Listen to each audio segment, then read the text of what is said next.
Hello everyone, एक new topic से शुरुआत करते हैं। प्लांट ग्रोथ एंड डेवलपमेंट में छोटू सा टॉपिक है बट इम्पोर्टेंट है। हम पढ़ते हैं प्लांट मूवमेंट। तो प्लांट की मूवमेंट क्या होती है? प्लांट के ऐसा तो नहीं होता कि हाथ पैर होते हैं और हमारा प्लांट जो है चल सकता है। तो प्लांट मूवमेंट का मतलब होता है मूवमेंट टुवर्ड लाइट या opening of closing of stomata या growth of developing root in search of water and nutrient. यही तो प्लांट के अंदर मूवमेंट होगी कि जो प्लांट होते हैं वो जहाँ भी लाइट आएगी उधर मूव कर जाएंगे, मतलब उधर बैंड हो जाएंगे, और क्लोजिंग और opening of the stomata flower या फिर जो रूट होती हैं वो पानी और मिनरल्स के लिए जो है उसकी सर्च में मूवमेंट होना, उसी को हम बोलते हैं प्लांट मूवमेंट। तो ये जो प्लांट की मूवमेंट होती है ये दो तरीके की होती है। एक होती है ट्रोपिक मूवमेंट यानी कि जिसकी कोई डायरेक्शन होती है, और एक होती है नास्टिक यानी कि जिसकी कोई डायरेक्शन नहीं होती। याद करने का, ट्रोपिक यानी कि किसी को इसको पता है कि किस तरफ जाना है, यानी कि ट्रोपिक मतलब तरफ जाना है, डायरेक्शन, और नास्टिक मतलब कि नोन डायरेक्शनल, पता नहीं। तो जो ट्रोपिक मूवमेंट होती है वो कई तरीके की होती है। देखो, फोटोट्रोपिज्म, नाम में ही छिपा है फोटो मतलब लाइट, यानी कि ये लाइट की मूवमेंट में मूव करेगा। जियोट्रोपिज्म यानी कि ग्रेविटी में, और कीमो नाम में ही पता है कि केमिकल। हाइड्रोट्रोपिज्म मतलब हाइड्रो से होता है हमारा पानी, और थिग्मोट्रोपिज्म यानी कि टच की मूवमेंट होती है, और रियोटेक्सिस में जो होती है एयर और करंट की मूवमेंट से जो होती है डायरेक्शन का पता चलता है। तो जो हम शुरू करते हैं अपनी ट्रोपिक मूवमेंट, यानी कि ट्रोपिक मूवमेंट को हम याद करेंगे डायरेक्शन मूवमेंट। और प्लांट एग्जाम में पूछा जाता है कि कितने टाइप की मूवमेंट होती है, मतलब कितने टाइप की, मतलब कौन सी जो होती है प्लांट मूवमेंट होती है। तो ट्रोपिक होती है, नास्टिक होती है। ट्रोपिक का मतलब इसको पता है मुझे किस तरफ जाना है, ट्रोपिक का मतलब हो गया हमारा डायरेक्शनल, और नास्टिक का हो गया नॉन डायरेक्शनल। तो जो ट्रोपिक मूवमेंट होती है ये क्या होती है कि when a plant exhibit some growth movement in response to stimulus it refer to as tropism. यानी कि कोई भी स्टिमुलस हो, अब स्टिमुलस जो होते हैं डिफरेंट काइंड के हो सकते हैं, लाइट का भी हो सकता है, ग्रेविटी का भी हो सकता है, केमिकल का भी होता है। तो इन रिस्पॉन्स टू स्टिमुलस जो भी ग्रोथ होगी वो एज ए रेफर्ड की जाती है हमारी ट्रोफिज्म। जो ट्रोफिज्म होता है specific to direct of stimuli. यही हमने पढ़ा है कि जो ट्रोफिज्म होगा वो डायरेक्ट कहाँ पे होगा, स्टिमुलस की तरफ डायरेक्शन होगी। प्लांट कैन हैव पॉजिटिव और नेगेटिव, ये बात है वो लाइन में आ जाती है, यानी कि जो ऑप्शन होता है उसमें आ जाती है कि प्लांट कैन हैव पॉजिटिव और negative stimulant in response to stimuli. तो प्लांट के पास पॉजिटिव और नेगेटिव दोनों तरीके का स्टिमुलस होता है। जो पॉजिटिव स्टिमुलस होता है टुवर्ड डायरेक्शन ऑफ स्टिमुलाई होता है, और जो नेगेटिव होता है वो अवे होता है। देखो, कोई भी चीज़ हो, पॉजिटिव का मतलब तो टुवर्ड ही होता है, और नेगेटिव का मतलब अवे ही होता है। तो ये बात की हमने प्लांट मूवमेंट की, जो प्लांट मूवमेंट के टाइप, और शुरुआत की हमने ट्रोपिक मूवमेंट से। अब हम आगे चलते हैं। ट्रोपिक मूवमेंट में हम सबसे पहले पढ़ेंगे अपनी फोटोट्रोपिज्म। देखो, फोटोट्रोपिज्म क्या होता है, नाम से पता चलता है कि फोटोट्रोपिज्म होता है कि प्लांट ग्रो करता है टुवर्ड और अवे, मतलब कि या तो लाइट की टुवर्ड ग्रो करेगा या अवे ग्रो करेगा। और इस फिनोमेना को हम क्या बोलते हैं, इस रिस्पॉन्स को हम क्या बोलते हैं, फोटोट्रोपिज्म। जो कि हमें हार्मोन में पढ़ा था कि फोटोट्रोपिज्म में कौन सा हमारा हार्मोन यूज हो रहा था, ऑक्सिन। और किसने यूज किया था, दो साइंटिस्ट का हमने उसमें नाम पढ़ा था। एक हमने डार्विन का नाम पढ़ा था, और उसमें कौन से स्पीसीज को लिया गया था, कैनरी ग्रास को लिया था। दूसरा हमने इसमें अवीना बायो एसे के बारे में पढ़ा था, यानी कि जो साइंटिस्ट था उसका नाम वेंट था। तो ये हमें फोटोट्रोपिज्म के बारे में ऑक्सिन हार्मोन के लिए पढ़ा था। तो फोटोट्रोपिज्म का फिनोमेना क्या होता है, टुवर्ड या अवे फ्रॉम लाइट।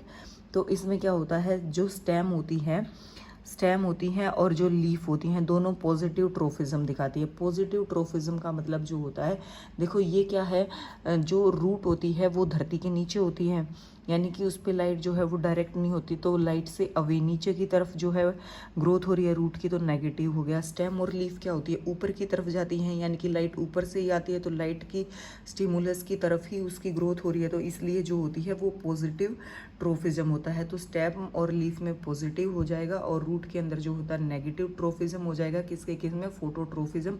याद कैसे होगा, यानी कि फिनोमेना होता कैसे होता है, ऐसे ही है कि जो स्टेम और लीफ होती है वो ऊपर की तरफ ग्रो कर रही होती है, और रूट जो है नीचे की तरफ ग्रो कर रही होती है। जियोट्रोपिज्म का मतलब हो गया कि ग्रेविटी की तरफ। जियोट्रोपिज्म क्या होता है, ग्रोथ होती है इन रिस्पॉन्स टू ग्रेविटी। तो जो रूट होती है उसमें क्या होती है, पॉजिटिव होती है। देखो रूट क्या होती है, हमारी नीचे की तरफ ग्रेविटी की तरफ ही जा रही है, नीचे की तरफ होती है तो पॉजिटिव। स्टेम जो होती है वो ग्रेविटेशनल फोर्स से अपोजिट होता है। ग्रेविटेशनल फोर्स चीज़ों को नीचे खींचता है, तो रूट जो हमारी नीचे की तरफ जा रही है तो पॉजिटिव हो गई। स्टेम में जो होता है नेगेटिव होता है। लीव्स में ट्रांसवर्सली जियोट्रोपिज्म होता है, लेकिन अगर ऑप्शन में नेगेटिव है तो लीव्स का भी नेगेटिव जाएगा और स्टेम का भी। और अगर पर्टिकुलर टर्म दे रखी है तो याद करेंगे ट्रांसवर्सली जियोट्रोपिज्म जो होती है लीव्स दिखाती है। कीमो से हमें पता चल गया कि कोई केमिकल के रिस्पॉन्स में जो है वो मूवमेंट होएगी, तो इसमें क्या होगा, chemotropic movement are conversion of flower into fruit. देखो फ्लावर से फ्रूट में बदलना क्या होता है, एक केमिकल रिस्पॉन्स होता है, यानी कि पोलन ग्रेन जो होते हैं वो पूरा का पूरा प्रोसेस होता है, पोलन ट्यूब होती है, तो ये केमिकल के रिस्पॉन्स में होता है। अगर क्वेश्चन आ जाए कि conversion of flower into fruit में तो कौन सा ट्रोपिज्म होगा, तो कीमोट्रोपिज्म होगा। और मूवमेंट कौन सी होगी, हमारी ट्रोपिक मूवमेंट होगी।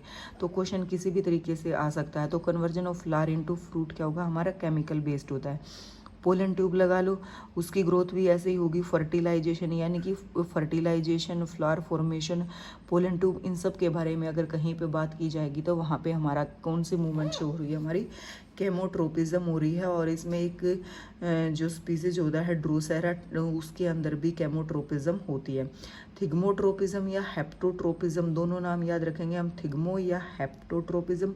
Movement made through plant in response to contact with solid object. देखो हमें क्या होता है कि हमारे पास टेंड्रिल और ट्विनर्स टाइप की जो चीज़ें होती है, यानी कि घिया हो गई, तोरी हो गई, क्यूकम्बर हो गई हमारे पास, और ग्रेप्स हो गए, या फिर मनी प्लांट हो गया, ये सब क्या होते हैं, हमें इनको इसकी बेल के ऊपर एक कोई भी सॉलिड सब्सटेंस लगा देते हैं, रस्सी लगा देते हैं, या फिर कोई भी डंडा या कोई भी रोड लगा देते हैं, या कोई भी पोल होता है हमारी छत तक चढ़ जाती हैं। तो इन सब के लिए हमारा जो ट्रोपिज्म होती है वो होती है हमारी थिग्मोट्रोपिज्म। थिग्मो से हम याद रखेंगे कि टी से कोई भी टाइट चीज़ लगा देना, कोई भी एच से मतलब हैंडल, उसको हैंडल करने वाली चीज़ लगा देना, उसके ऊपर से जो बेल चढ़ जाए उसको हम बोलते हैं थिग्मोट्रोपिज्म। और हेप्टोट्रोपिज्म, अगर क्वेश्चन में आए कि टेंड्रिल और ट्विनर में किस टाइप का ट्रोपिज्म होता है, तो थिग्मोट्रोपिज्म होता है, हेप्टोट्रोपिज्म होता है। और थिग्मोट्रोपिज्म और हेप्टोट्रोपिज्म एक टाइप का क्या है, ट्रोपिक मूवमेंट होती है। तो हम याद रखेंगे टेंड्रिल और ट्विनर के अंदर कौन सी जो है ट्रोपिज्म होता है। नेक्स्ट हम बात करेंगे हाइड्रोट्रोपिज्म। देखो नाम से तो पता चल ही जाता है कि हाइड्रो का मतलब होता है पानी। तो इसमें क्या होता है, movement of plant in relation of water होता है। तो रूट जो है होती है पॉजिटिव हाइड्रोट्रोफिज्म दिखाएंगी, क्योंकि रूट जो होती है मेनली पानी के अंदर ही रहती है। पानी जिसका सबसे ज़्यादा अब्जॉर्प्शन कहाँ पे होता है, रूट में ही होगा। तो पॉजिटिव जो हाइड्रोट्रोफिज्म दिखाती है वो हमारी रूट दिखाती है। थर्मोट्रोपिज्म जो होता है ये क्या होता है कि plant part movement according to changing the environment. देखो नाम से ही पता चलता है, थर्मो यानी कि टेम्परेचर, हॉट या कोल्ड में। और ये एग्जाम्पल याद रखेंगे हम, रोडोडेंड्रोन, यही पूछा जाता है कि थर्मोट्रोपिज्म किसके अंदर आता है और उसमें एग्जाम्पल दे दिया जाता है। तो ये होता है हमारा रोडोडेंड्रोन। और रियोटेक्सिस जो कि PYQ है, पिछले साल एग्जाम में आया हुआ है, in response to current and water. ये पूछा गया था कि रियोटेक्सिस मूवमेंट होता है वो इन रिस्पॉन्स टू, और ऑप्शन दे रखा था करंट एंड वाटर। तो air current and water, sorry current किस चीज़ का, air current, air current and water, ठीक है। उसके बाद हम बात करते हैं हमारे नेस्टिक मूवमेंट की तरफ। जो नेस्टिक मूवमेंट होता है कि एन से यानी कि नॉन डायरेक्शनल, इसको पता ही नहीं कि मुझे मूवमेंट किधर करना है, तो इसको हम बोलते हैं नॉन डायरेक्शनल मूवमेंट। और जो नॉन डायरेक्शनल मूवमेंट होता है इन रिस्पॉन्स टू स्टिमुलाई, इसमें क्या होता है, the movement can be due to change in trigger growth. ये पूछ लिया जाता है कि किस चेंज के कारण जो हमारा नास्टिक मूवमेंट होता है, तो ये होता है हमारा change in trigger growth. This is not growth phenomena. हम ये याद रखेंगे कि एक ग्रोथ का फिनोमिना नहीं है, इसमें जो है प्लांट की ग्रोथ नहीं हो रही है, इसमें सिर्फ प्लांट की जो है स्टिमुलस की प्रेजेंस में जो है मूवमेंट हो रही है, यानी कि उसकी बेंडिंग, यानी कि उसका कभी वो खुल जाता है या वो बंद हो जाता है, इस टाइप का प्रोसेस होगा, इसमें ग्रोथ की बात नहीं होगी। तो मोस्टली जो नास्टिक मूवमेंट के लिए, एक नॉन डायरेक्शनल मूवमेंट के लिए जो फेवरेट क्वेश्चन होता है वही होता है कि टच मी नोट के अंदर कौन सी मूवमेंट होती है, तो टच मी नोट हमारा मिमोसा पुडिका होता है। यानी कि टच मी नोट की लीफ को हम ऐसे पकड़ के ऊपर की तरफ करेंगे तो उसके वे छोटे छोटे पत्ते ऊपर की तरफ चले जाएंगे, ऐसे पकड़ के नीचे की तरफ करेंगे तो उसके पत्ते जो है लीफ होती है वो नीचे की तरफ चली जाएंगे। तो ये इसका याद रखेंगे हम, टच मी नोट के अंदर ये होता है। इसमें जो टाइप में होता है, एक होता है हमारा फोटोनास्टी। फोटोनास्टी में हमें पता चल जाएगा कि फोटो का मतलब लाइट और नास्टी यानी कि लाइट के रिस्पॉन्स में होता है। Movement induce change in light intensity, और इसमें हम याद रखेंगे इसके एग्जांपल, ये किसके अंदर होता है हमारा सैट्रम नोक्टर्नम, यानी कि जो हमारी नाइट ब्लूमिंग जैस्मीन होती है उसके अंदर होता है। ये क्या होते हैं कि ओपन एट नाइट में होते हैं, close with start of the day, और जैसे दिन शुरू होता है तो ये क्लोज हो जाते हैं। देखो हमने यहाँ पे कहीं भी बात की कि ग्रोथ हो रही है, ये तो सारी चीज़ें ग्रोथ होने के बाद प्लांट में जो मूवमेंट होती है, स्टिमुलस होता है नॉस्टिक मूवमेंट, उसी के बारे में बात करेगा। तो ये हम याद रखेंगे कि this is not related to growth. जो नास्टिक मूवमेंट होती है, नॉन डायरेक्शनल मूवमेंट होती है, वो ग्रोथ से रिलेटेड नहीं होती है। उसके बाद हम करेंगे निस्टिनेस्टी या स्लीपिंग मूवमेंट के बारे में बात करेंगे। इसके डिफरेंट नेम है, वो याद रखेंगे। फोटोनास्टिक या थर्मोनास्टिक, ये किसके अंदर होती है, मूवमेंट एट नाइट या डार्क, या तो अंधेरे में या रात में जो भी मूवमेंट होगी वो इसके अंडर आएगी। Clover and oxalis close in evening, ये हम नाम याद रखेंगे कि क्लोवर और ओक्जेलिस के अंदर ये वाली होती है। सिस्मोनेस्टी यानी कि थिग्मोनेस्टी जो होती है वो किसके अंदर होती है, रिस्पॉन्स टू शॉक। अगर कोई शॉक लग जाए, कोई वाइब्रेशन आ जाए तब होती है। तो इसमें क्या होगा, movement of stamen in response to insect, कोई इंसेक्ट आएगा तो एकदम से क्या होगा, उसमें कॉन्टैक्ट होगा यानी कि वाइब्रेशन होगी, तो कौन सी मूवमेंट होगी, सिस्मोनेस्टी और थिग्मोनेस्टी। नाम पूछा जाएगा कि शॉक और कॉन्टैक्ट और वाइब्रेशन में कौन सी मूवमेंट होती है, तो सिस्मोनेस्टी और थिग्मोनेस्टी। या ऐसे दिया जाएगा कि सिस्मोनेस्टी और thigmonasty movement under response to shock, response to contact या वाइब्रेशन। उसके बाद है इसमें एग्जाम्पल हम याद रखेंगे कि हमारा मिमोसा पुडिका होता है, movement on stigma of receiving pollen और मूवमेंट इन ये क्या है, इंसेक्टिवोरस प्लांट जो होते हैं ना, इंसेक्टिवोरस प्लांट के अंदर जो मूवमेंट होती है उसके अंदर हम बात करते हैं इंसेक्टिवोरस। यहाँ लिख देते हैं इसको, इंसेक्टिवोरस। तो देखो जब हमने नास्टिक मूवमेंट के बारे में बात की तो नास्टिक मूवमेंट में सारा जो ओपनिंग और क्लोजिंग के बारे में बात हुई उसमें बात हुई है। तो touch me note mimosa pudica को जरूर याद रखेंगे, और जो है जैस्मिन का भी इसमें एक एग्जाम्पल है, और जिसका हमें पता है जैस्मिन प्लांट के बारे में, और जो है इंसेक्टिवोरस प्लांट के अंदर भी ऐसी ग्रो होती है, और जो हमारे ओक्जेलिस होते हैं उसके अंदर भी होते हैं। और ये नास्टिक मूवमेंट जो है वो ग्रोथ के फिनोमिना से बिल्कुल रिलेटेड नहीं करती। और ये क्यों होती है, नॉन डायरेक्शनल मूवमेंट की ट्रिगर जो ग्रोथ होती है उसमें चेंज के कारण ये वाली होती है। तो touch me not mimosa pudica और चमेली को हम याद रखेंगे। उसके बाद है एक छोटा सा टॉपिक वर्नलाइजेशन, और जो कि वर्नलाइजेशन का टॉपिक है बहुत इंपॉर्टेंट। देखो वर्नलाइजेशन क्या होता है, वर्नलाइजेशन में हम याद रखेंगे कि नीड फॉर फ्लावरिंग के लिए हम वर्नलाइजेशन की बात करते हैं, लेकिन वर्नलाइजेशन होता है वो वेरी लो टेम्परेचर पे होता है। जब ठंड होती है तो वर्नलाइजेशन का प्रोसेस होता है, लेकिन ये प्लांट की फ्लावरिंग के लिए ज़रूरी होता है। देखो कुछ प्लांट ऐसे होते हैं कि एक सीजन में जो है हमने उगा दिए, लेकिन वो उग गए, उसकी फ्लावरिंग जो होती है वो ठंड के मौसम में ही होएगी, अदरवाइज ठंड नहीं होगी तो उसकी जो है फ्लावरिंग या तो होएगी नहीं या फिर डिले हो जाएगी। दो टाइप से काम करता है वर्नलाइजेशन, या तो फ्लावरिंग होगी नहीं, और कुछ प्लांट में फ्लावरिंग होगी लेकिन बहुत धीरे होगी, डिले होगी।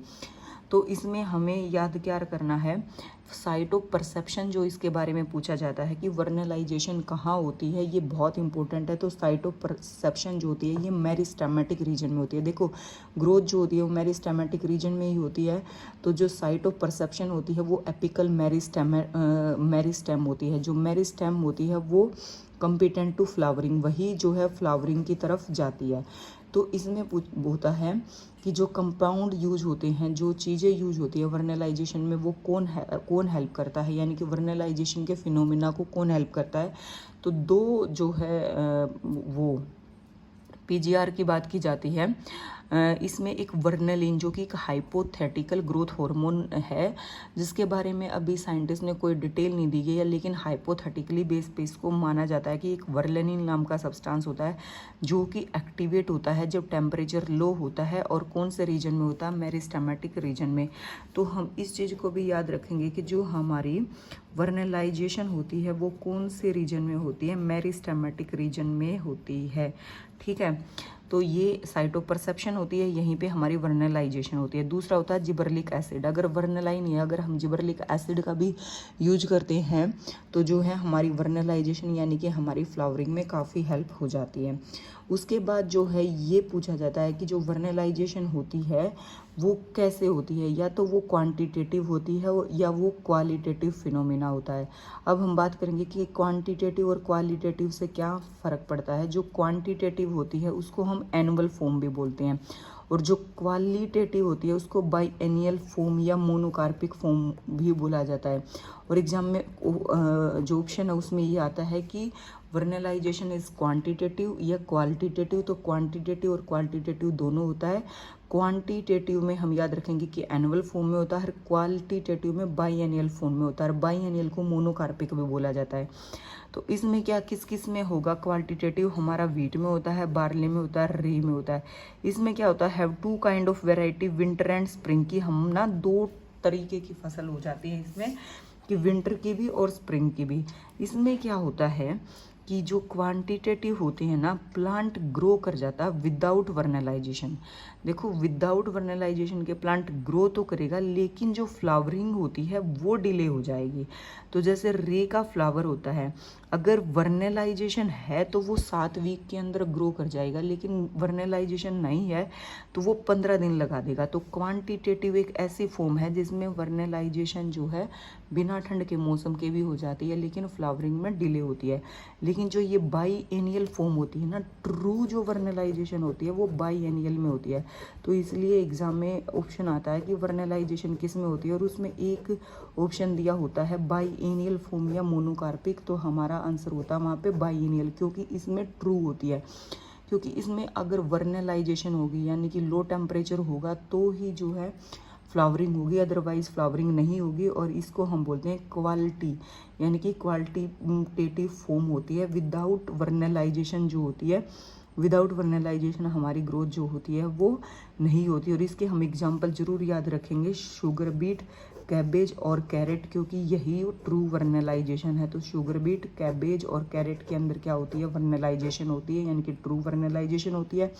और ये कौन से प्लांट होते हैं? बाईएनियल प्लांट होते हैं, यानी कि बाईएनियल वो प्लांट होते हैं जिसका लाइफ साइकिल जो होता है दो सीजन में पूरा होता है, समर और विंटर के अंदर पूरा होता है। तो वर्नलाइजेशन क्या होता है कि लो टेम्परेचर पे फ्लावरिंग का होना वर्नलाइजेशन होता है। साइट ऑफ परसेप्शन क्या होती है? हमारी मेरिस्टेम होती है।